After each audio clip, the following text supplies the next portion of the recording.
Hai, selamat datang di Sabar Talks, tempat di mana kisah hidup jadi pelajaran berharga. Kalau kamu suka cerita yang menyentuh hati, klik subscribe sekarang juga ya. Jangan lupa like videonya, dan tulis di komentar kamu nonton dari mana. Siapa tahu, ada teman satu kota di sini.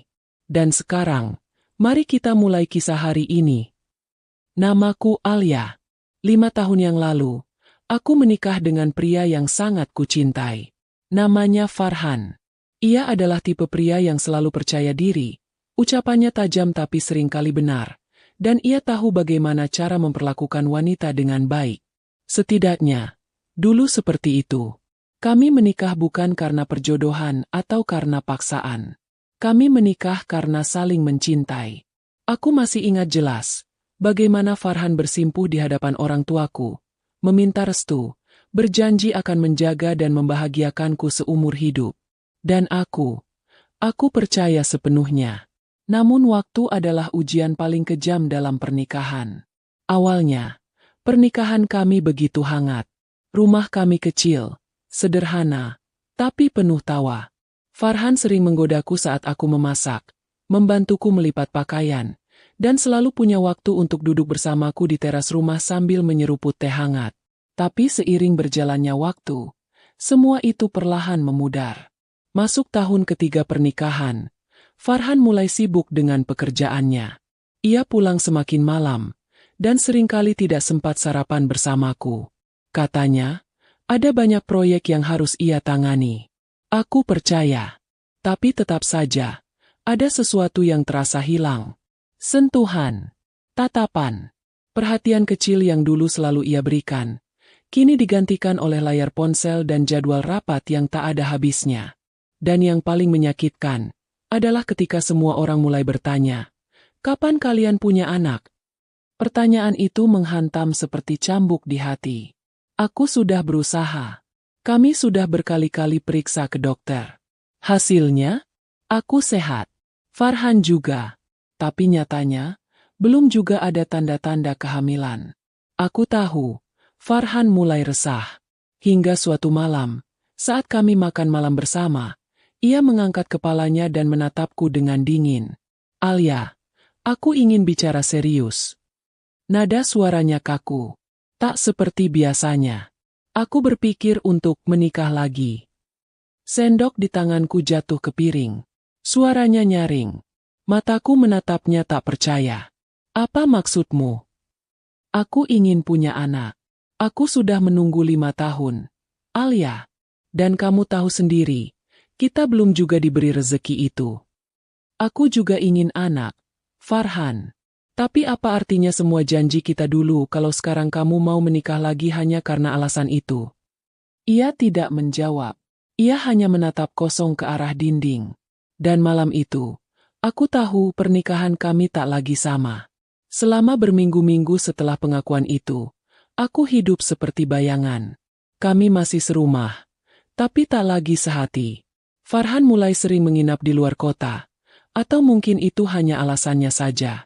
Ia tak pernah lagi menanyakan kabarku, apalagi memelukku sebelum tidur. Hanya suara pintu dibuka dan ditutup. Sisa nyepi. Suatu hari, aku terbangun dengan suara gaduh di ruang tamu. Saat aku keluar kamar, kulihat seorang pria sedang duduk bersama ibu mertuaku. Wajahnya tak asing, namun lebih tua dari Farhan. Tatapannya tajam tapi tenang. "Ini Reza, kakaknya Farhan," ucap ibu mertua sambil tersenyum padaku. Aku menunduk sopan. "Saya Alia, Bu." Reza mengangguk. "Saya sudah dengar banyak tentang kamu. Maaf baru sempat datang.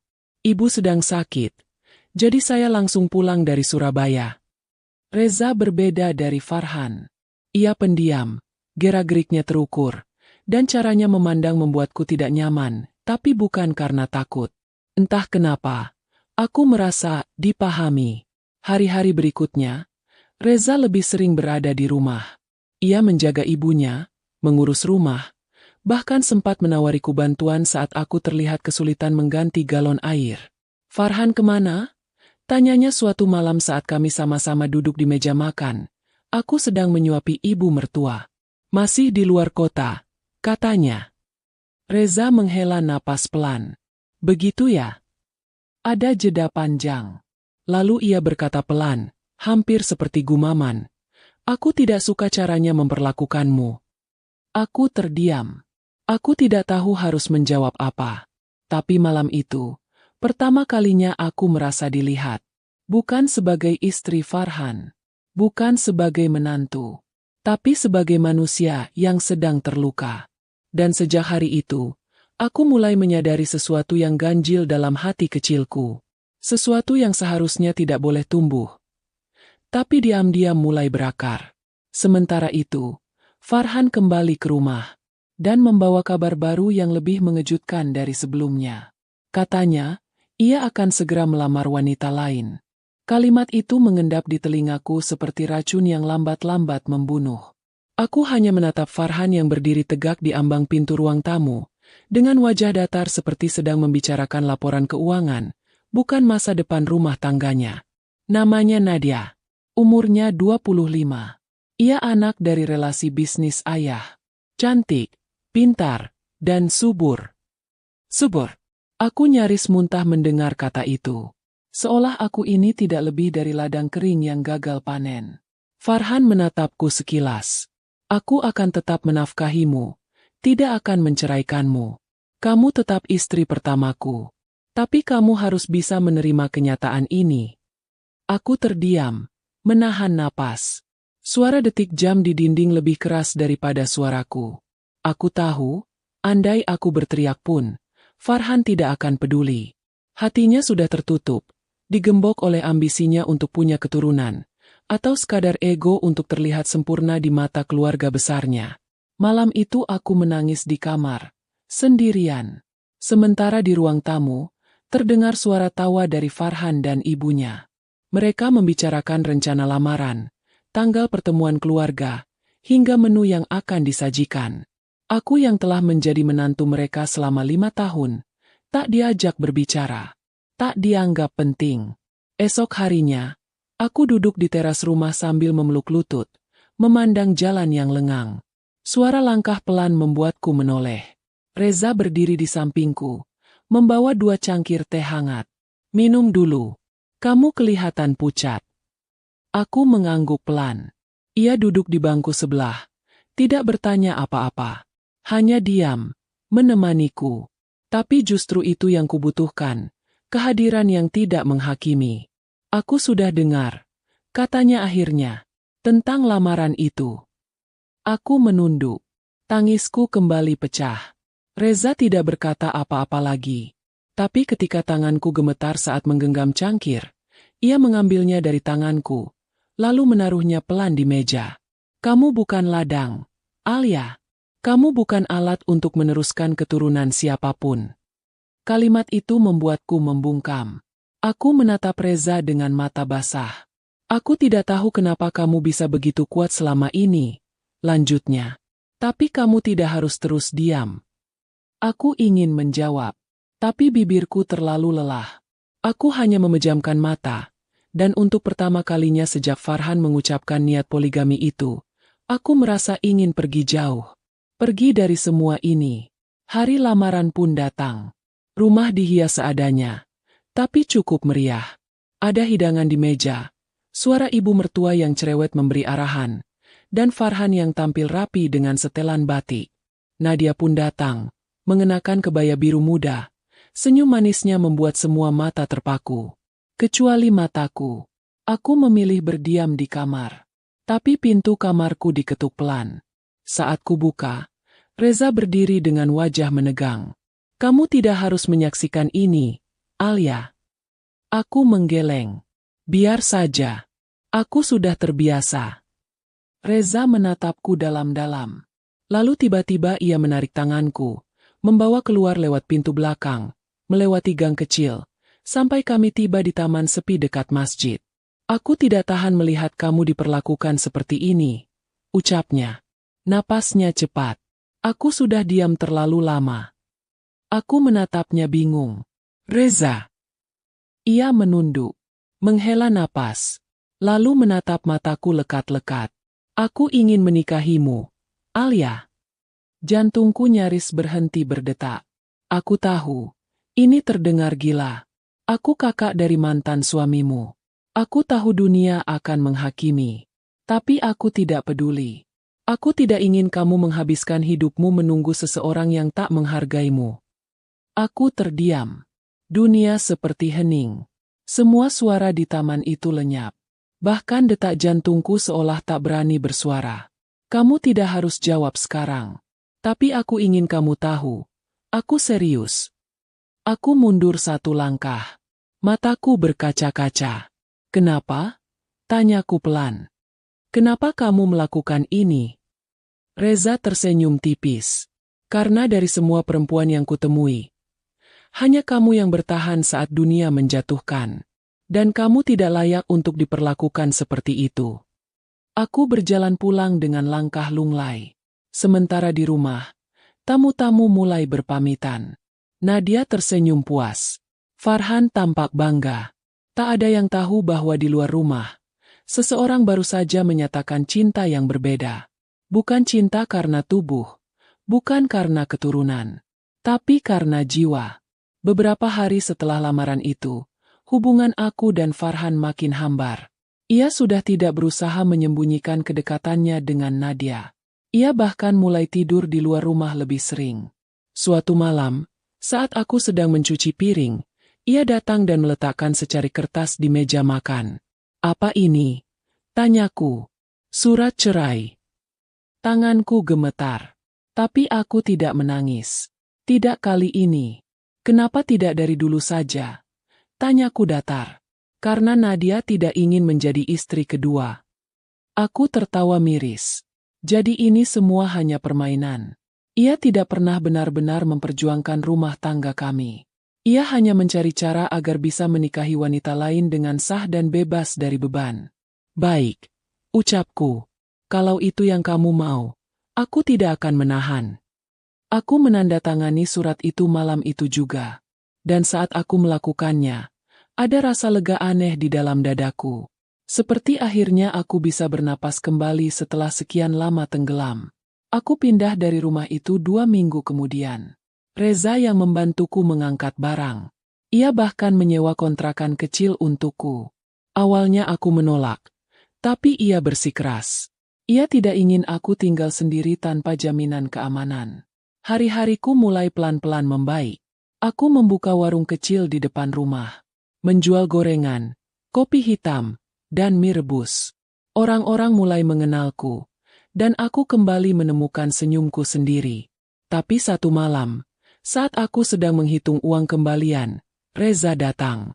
Wajahnya serius. "Ada yang harus kamu tahu." "Apa?"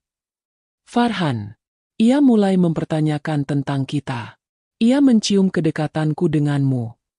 Aku menatapnya panik. Lalu apa yang akan terjadi? Aku tidak peduli apa yang dia pikirkan. Aku menunduk. Aku takut. Bukan karena Farhan. Tapi karena masyarakat. Karena keluarga. Karena norma yang tak pernah adil bagi perempuan. Namun Reza justru berlutut di hadapanku malam itu. Di bawah lampu remang warung kecilku. Di antara suara jangkrik dan angin malam. "Alia, aku tahu dunia akan bicara. Tapi biar mereka bicara. Aku ingin menjadi tempatmu kembali pulang. Aku ingin menikahimu. Bukan karena belas kasihan. Tapi karena aku mencintaimu." Tangisku pecah. Tapi kali ini bukan karena luka. Tapi karena harapan yang kembali tumbuh. Aku belum menjawab. Tapi di hatiku, jawaban itu sudah mulai terbentuk perlahan. Namun secepat harapan tumbuh, secepat itu pula badai datang tanpa aba-aba. 2 hari setelah Reza melamarku untuk kedua kalinya, seseorang berdiri di depan warungku dengan wajah murka. Ia mengenakan kemeja hitam, dasinya kusut, dan matanya merah. "Fan, kamu pikir bisa hidup tenang setelah menghancurkan harga diriku?" katanya tanpa salam. Pengunjung warung sontak bubar. Beberapa ibu-ibu yang sedang menyeruput kopi buru-buru pergi, pura-pura sibuk. Aku berdiri di balik meja, menggenggam kain lap erat-erat. "Apa maksudmu datang ke sini?" tanyaku. Farhan menatapku seperti melihat musuh. Kamu tahu, Reza datang ke ayah dan bilang mau menikahimu? Kakakku sendiri. Dia mempermalukanku di depan keluarga. Dan kamu ikut main api. Main api. Aku tersenyum miris. Setelah semua yang kamu lakukan, kamu tinggalkan aku. Kamu hina aku di depan orang tuamu. Kamu paksa aku menerima wanita lain di rumah sendiri. Dan sekarang kamu tuduh aku main api. Farhan melangkah maju. Nafasnya memburu. Tapi sebelum ia sempat membuka mulut lagi, suara berat datang dari sisi kanan warung. Jangan pernah angkat suara ke dia lagi. Reza berdiri di sana. Tak bersuara tinggi. Tapi tiap katanya seperti batu jatuh dari langit. Farhan tertawa sinis. Jadi ini? Kalian berdua sekarang pasangan suci? Kalian pikir keluarga kita akan terima? Masyarakat akan mengerti. Reza melangkah maju. Kalau kamu punya harga diri, kamu tidak akan pernah mengucapkan kalimat yang kamu ucapkan malam itu ke Alia. Farhan mengepal tangan. Tapi ia tahu, Reza bukan pria yang bisa diancam. Ia akhirnya pergi. Tapi sebelum itu, ia sempat menatapku dan berbisik. Kamu pikir dia bisa bahagiakan kamu? Jangan menyesal saat semua orang menjauhimu. Hari itu menjadi awal babak baru dalam hidupku. Sebuah kenyataan pahit bahwa keputusan apapun yang akan kuambil ke depan, akan selalu membuat seseorang kecewa. Tapi untuk pertama kalinya dalam hidupku, aku ingin membuat keputusan berdasarkan apa yang kubutuhkan, bukan berdasarkan harapan orang lain. Aku tidak langsung menjawab lamaran Reza. Ada terlalu banyak suara di kepalaku. Bayangan wajah ibuku yang mungkin akan menangis, desas-desus tetangga yang tak bisa ditahan, dan terutama nama belakang yang masih melekat pada kami berdua, kakak dan mantan adik ipar. Tapi Reza tak pernah mendesak. Ia tetap datang tiap pagi membawa 2 roti hangat. Ia bantu membersihkan halaman. Ia mengantariku ke pasar. Ia menemaniku saat sakit. Tak ada satupun kalimat, jadi bagaimana, keluar dari mulutnya. Sampai satu sore, ketika aku duduk di teras kontrakan dengan selimut tipis di pundak, menatap langit yang kelabu. Reza, panggilku pelan. Ia menoleh. Duduk di sebelahku tanpa bicara. Aku takut. Aku tahu. Aku tidak ingin dihina. Aku tidak ingin menjadi bahan cerita. Aku tidak ingin dijuluki perempuan rakus. Ia diam sejenak, lalu menjawab, "Kamu bukan rakus. Kamu hanya ingin dicintai dengan benar." Aku menatap matanya.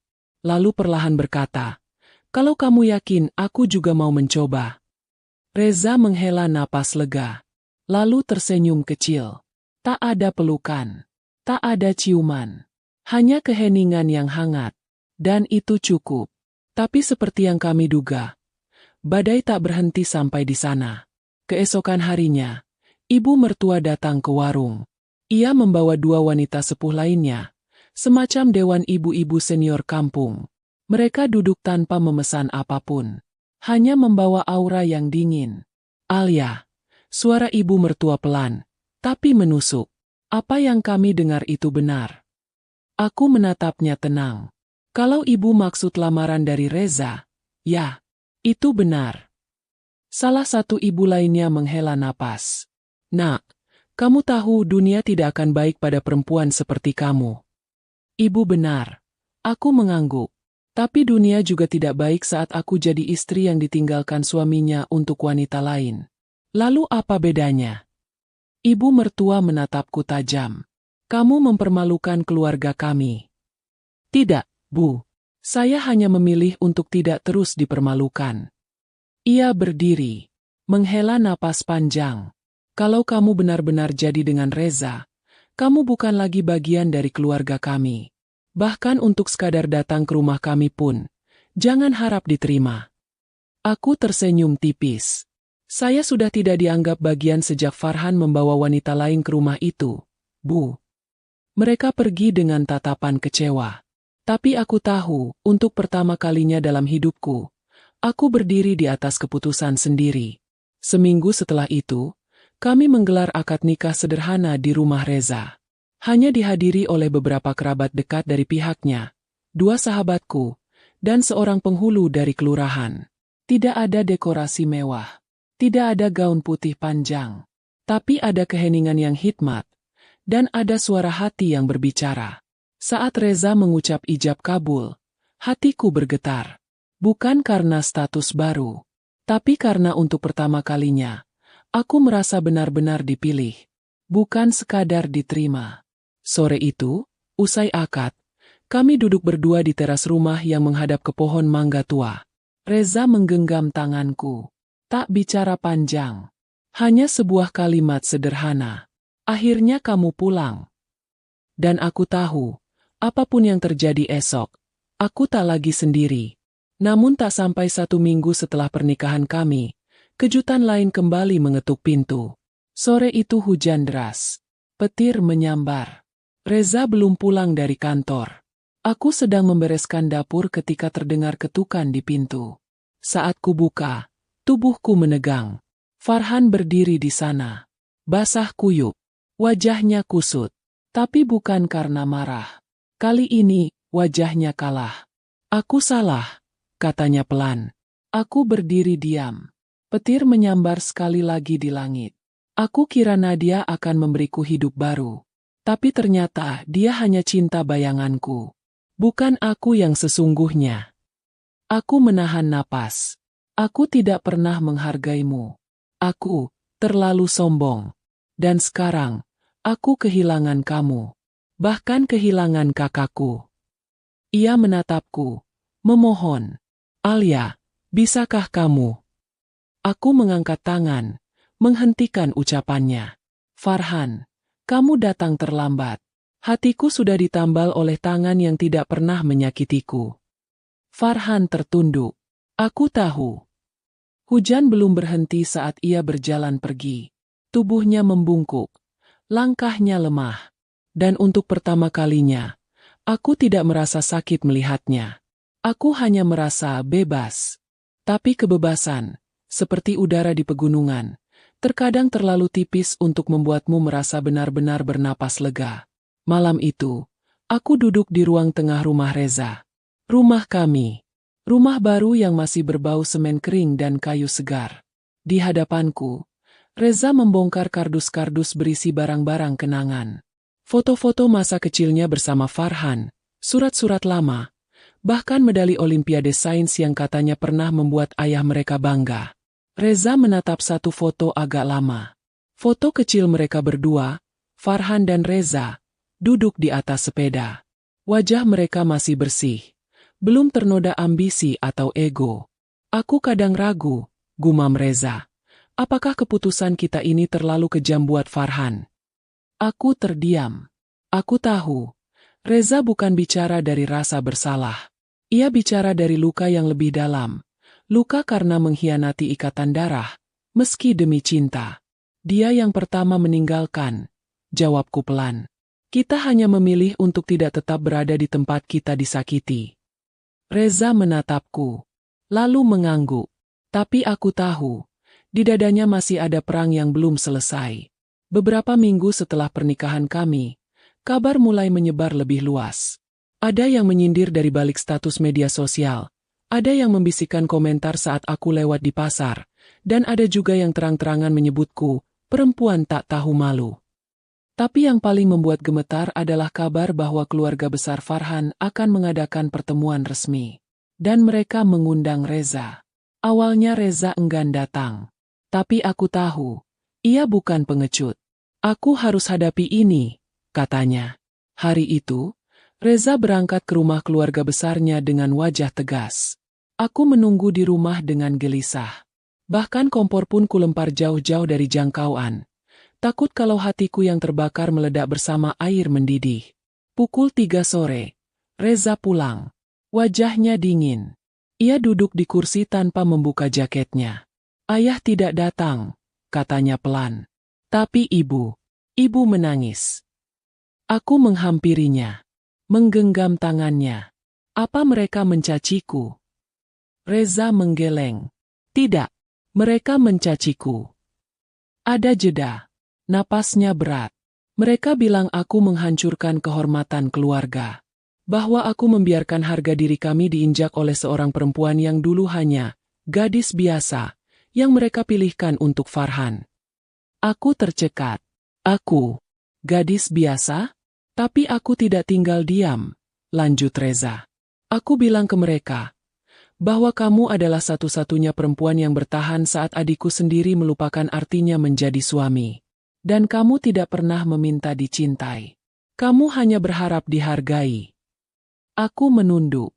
Air mata menitik di pangkuanku. Mereka akhirnya diam, katanya. Tapi jangan berharap pelukan atau restu. Aku mengangguk pelan. Kita tidak butuh restu dari orang yang tak mengenal luka kita. Namun dunia tidak diam. Suatu malam, aku dibangunkan oleh suara gaduh dari halaman depan. Reza yang bangun lebih dulu sudah keluar lebih dahulu. Saat aku menyusul, aku melihat kaca jendela pecah. Ada batu besar di lantai. Dan kertas kecil yang tertempel dengan isolasi bening. Kamu memang pantas untuk kakaknya. Keduanya sama-sama pengkhianat. Tanganku gemetar memegang kertas itu. Reza langsung menarikku ke dalam. Aku akan lapor ke pihak kelurahan. Ini sudah keterlaluan, ujarnya.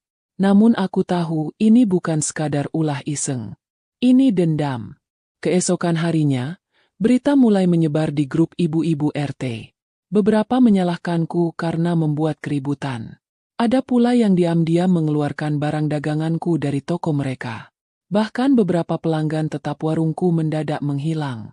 Aku bisa cari tempat lain, kataku pada Reza malam itu. Kita bisa pindah. Mulai dari nol lagi. Tapi Reza menatapku dan menggeleng. Bukan kamu yang harus bersembunyi. Mereka yang harus belajar menerima. Tapi bukan cuma masyarakat yang sulit menerima. Tiba-tiba, Nadia datang. Ya, Nadia. Mantan selingkuhan yang kini menjadi istri sah Farhan. Ia datang siang hari, mengenakan jaket mahal dan kacamata hitam yang terlalu besar untuk ukuran wajahnya. Ia berdiri di depan warung, memanggil namaku seolah-olah ia temanku dari masa lalu. Boleh ngobrol sebentar? Katanya sambil tersenyum tipis. Aku ragu. Tapi aku tidak ingin terlihat takut. Aku mengangguk dan duduk di bangku kecil dekat gerobak warung. Aku hanya ingin bilang, ucapnya tanpa basa-basi, kamu menang. Aku mengernyit. Menang. Iya, Farhan, tidak pernah bisa melupakan kamu. Bahkan setelah menikah denganku, dia sering menyebut namamu. Marah-marah sendiri. Menuduhku tidak seperti kamu. Menyuruhku memasak seperti kamu. Menyalahkanku karena rumah kami tak pernah setenang rumah yang dulu kalian tempati. Aku terdiam. Mendadak hatiku terasa kosong. Aku pikir, merebut dia darimu akan membuatku merasa superior. Tapi ternyata yang kuperebut hanya tubuh. Jiwanya masih tertinggal di masa lalu bersamamu. Dan sekarang, kamu menikah dengan kakaknya sendiri. Ironis sekali, ya? Aku menatap Nadia. Lama. Lalu berkata pelan, yang paling ironis adalah saat perempuan seperti kita akhirnya menyadari, laki-laki yang kita kejar bukanlah laki-laki yang layak dikejar. Nadia terdiam. Semoga kamu bisa mencintai dirimu sendiri suatu hari nanti. Nadia, sebelum terlambat. Ia tidak menjawab. Ia hanya bangkit. Lalu pergi. Meninggalkan aroma parfum mahal yang bahkan tak bisa menutupi luka dalam dirinya. Malam harinya, saat Reza pulang, aku memeluknya. Erat, tanpa kata. Tapi ia tahu. Ia selalu tahu. Kamu sudah terlalu banyak menahan sendiri, katanya sambil membelai rambutku. Aku menangis di dadanya. Untuk semua luka. Untuk semua kata. Untuk semua stigma yang terus mengendap bahkan saat aku memilih untuk diam. Reza mengangkat wajahku. Lalu mengecup keningku pelan. Kita akan keluar kota minggu depan. Aku ingin kamu istirahat. Kita butuh jeda. Dan untuk pertama kalinya, aku mengangguk. Bukan karena lelah. Tapi karena aku ingin hidup yang baru. Bukan lagi sebagai mantan istri. Bukan sebagai perempuan yang merebut kakak ipar. Tapi sebagai perempuan yang memilih untuk bangkit dan dicintai tanpa syarat. Kami berangkat keluar kota 2 hari kemudian. Reza menyewa sebuah villa kecil di kaki pegunungan, jauh dari hiruk-pikuk kota, jauh dari bisik-bisik tetangga, dan jauh dari semua masa lalu yang terus menyesakkan napas kami. Di tempat itu, aku merasa seperti manusia baru. Udara segar menampar wajahku saat aku membuka jendela kamar. Langit biru membentang luas, seakan membasuh luka-luka yang masih tersisa dalam hatiku. Reza berdiri di halaman, memotret pepohonan berkabut. Dan untuk sesaat, aku merasa waktu berhenti, memberiku jeda untuk benar-benar merasa damai. Namun damai tak pernah tinggal lama dalam hidupku. Pagi itu, aku membuka ponsel untuk mengecek pesan dari temanku yang menjaga warung. Tapi yang kutemukan justru foto. Foto yang membuat tanganku bergetar. Foto undangan pernikahan. Farhan dan Nadia. Resepsi ulang di gedung mewah, mengundang tokoh-tokoh penting, dan mencantumkan nama besar keluarga mereka dengan font emas mencolok. Farhan ingin membuktikan bahwa ia bahagia. Lebih dari kamu. Itu jelas. Ucap Reza setelah melihat fotonya. Aku tidak menjawab. Bukan karena sakit hati, tapi karena perasaan aneh yang tak bisa kuterjemahkan. Mungkin bukan sakit. Mungkin hanya getir. Hari resepsi itu datang lebih cepat dari yang kupikir. Aku tidak berniat datang. Tentu saja tidak. Tapi kabar bahwa ayah Reza akan menghadiri acara tersebut untuk memperbaiki nama keluarga, membuat Reza gundah. Ia memutuskan pulang lebih dulu ke kota. Kalau ayah hadir di pernikahan Farhan tapi tak pernah sekalipun menjenguk kita setelah menikah, maka ini bukan lagi soal perbedaan prinsip. Ini penolakan terang-terangan. Ucapnya dengan suara menahan marah. Aku tahu, Reza tersiksa bukan karena kalah, tapi karena orang yang paling ia hormati menutup mata pada kebahagiaannya. Pergilah, kataku. Aku akan menyusul nanti malam. Warung juga harus dicek. Ia memelukku sebelum pergi. Lama. Lalu melangkah dengan sorot mata yang berat. Dan aku tahu, malam itu bukan hanya Farhan yang ingin membuktikan dirinya. Tapi Reza juga. Senja mulai turun saat aku kembali ke rumah. Jalanan lengang. Lampu-lampu toko menyala. Tapi tak ada yang menyapa. Bahkan suara radio warung tetangga pun tak terdengar. Kota kecil ini memang cepat sepi. Apalagi jika sedang ada pesta besar di pusat kota. Pesta milik keluarga Farhan. Aku masuk rumah, mematikan alarm, dan duduk di ruang tamu sambil melepas sepatu. Namun belum sempat aku beristirahat. Ponselku kembali bergetar. Satu pesan masuk dari nomor tak dikenal. Dia tidak bahagia. Kamu harus lihat sendiri. Alia. Dia bahkan tidak menatap pengantinnya. Hari ini kamu akan tahu siapa sebenarnya yang kehilangan segalanya. Aku membacanya berulang-ulang. Tak ada nama. Tak ada petunjuk. Tapi entah kenapa, tanganku langsung menggenggam kunci motor. Gedung pernikahan itu berdiri megah. Lampu-lampu kristal menyala terang dari dalam. Bayangannya menari di langit malam. Aku berhenti di seberang jalan. Tidak turun. Tidak masuk. Hanya berdiri, menatap dari kejauhan. Dan di balik jendela kaca besar, kulihat Farhan berdiri di pelaminan. Wajahnya datar. Nadia di sampingnya, tersenyum lebar. Tapi ekspresi Farhan tidak pernah berubah. Ia bahkan tak menggenggam tangan istrinya. Tidak ada kelembutan di matanya. Tidak ada kebanggaan. Beberapa tamu terlihat menunduk sopan. Ayah Reza berdiri di barisan depan, bersama ibu Farhan yang kini hanya menjadi tamu formal. Tak satu pun dari mereka menoleh ke arah pintu. Tapi tiba-tiba, Farhan memutar kepala. Matanya menatap lurus ke arahku, melalui kaca tebal, dari jarak puluhan meter. Namun aku tahu, ia melihatku. Aku tahu, ia mengenali siluetku dalam gelap. Dan untuk sepersekian detik, waktu berhenti. Ia menatapku dengan sorot yang sulit dijelaskan. Sorot yang penuh penyesalan, kesedihan, dan kehilangan. Lalu ia menunduk.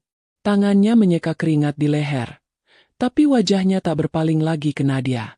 Seolah kehadiranku, yang hanya sedetik, cukup untuk meruntuhkan segalanya. Aku berbalik. Tak ingin lagi memberi ruang bagi simpati. Aku pulang larut malam. Reza sudah di rumah. Ia menungguku di ruang makan, mengenakan kaos abu dan celana santai. Di depannya ada 2 piring nasi goreng yang mulai dingin.